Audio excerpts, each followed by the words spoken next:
النبي وبينه لله صوتك بالهدى ما أحسنه أحسنت دندنة الحديث. بسم الله الرحمن الرحيم نحمده ونصلي على رسوله الكريم أما بعد. Assalamu alaikum wa rahmatullahi wa barakatuh. Nous avons vu ensemble l'importance des invocations dans notre vie de tous les jours. Aujourd'hui, nous allons voir les différentes solutions, les différentes méthodes, les différents moyens que l'on pourra utiliser afin de les ancrer dans notre quotidien. Allah subhanahu wa ta'ala, à travers les actes d'adoration qu'il nous a recommandés, comme la salat, à travers les interdictions, comme le fait de boire de l'alcool, nous a montré l'importance de la progression, faire les choses de manière progressive au fur et à mesure.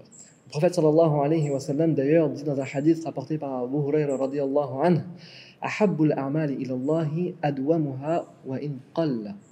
Les actions les plus appréciées d'Allah subhanahu wa ta'ala, les plus aimées auprès d'Allah subhanahu wa ta'ala, sont celles qui sont faites avec constance, même si ce sont des actions minimes.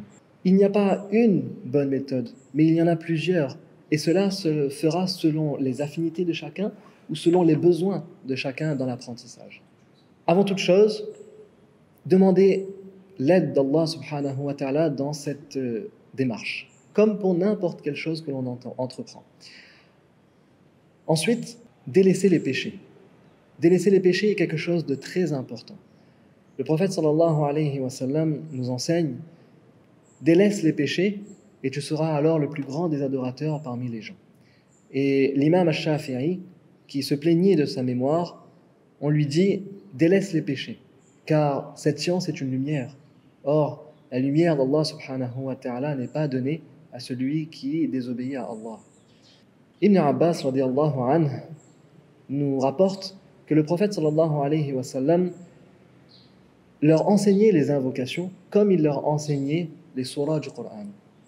Cela parce qu'il faudra de la répétition afin que cela devienne un automatisme et qu'on les apprenne comme on apprend les surahs du Coran. Pour cela, il y a quelques idées, quelques méthodes. Par exemple, on peut écrire ces invocations sur des post-it et les déposer à des endroits stratégiques dans la maison, comme les miroirs dans la salle de bain, comme la porte d'entrée, des endroits de passage et qui, lorsqu'on verra, nous rappelleront de ces invocations. Aujourd'hui, on vit également dans une époque où la technologie nous facilite énormément de choses. On peut également utiliser cette technologie dans cet objectif. Le téléphone est quelque chose qui nous suit partout. On peut prendre une photo de ces invocations. On peut les écrire dans une note. On peut mettre des alarmes afin que, à plusieurs moments dans la journée, avec répétition, on puisse s'en rappeler et continuer d'apprendre. Il faut également y aller au fur et à mesure. Prendre une invocation à la fois. Comme ça, on pourra prendre conscience des mots. On pourra méditer sur les sens et, si l'on a l'occasion, également apprendre, écouter des explications sur cela. Comme ça, on prendra conscience de l'importance de cette invocation, des vertus de cette invocation et ce que cela apportera dans notre vie. Une fois cette invocation apprise, alors on pourra passer à la suivante. Comme on vient de le voir, il y en a plusieurs des solutions. Et vous pourrez même, vous, trouver des méthodes et des solutions afin d'arriver à ce même objectif.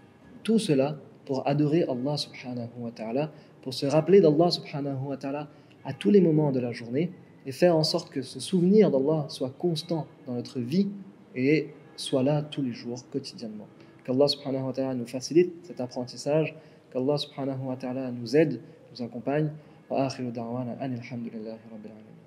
النبي وبينه لله صوتك بالهدى ما أحسنه أحسنت دندنة الحديث.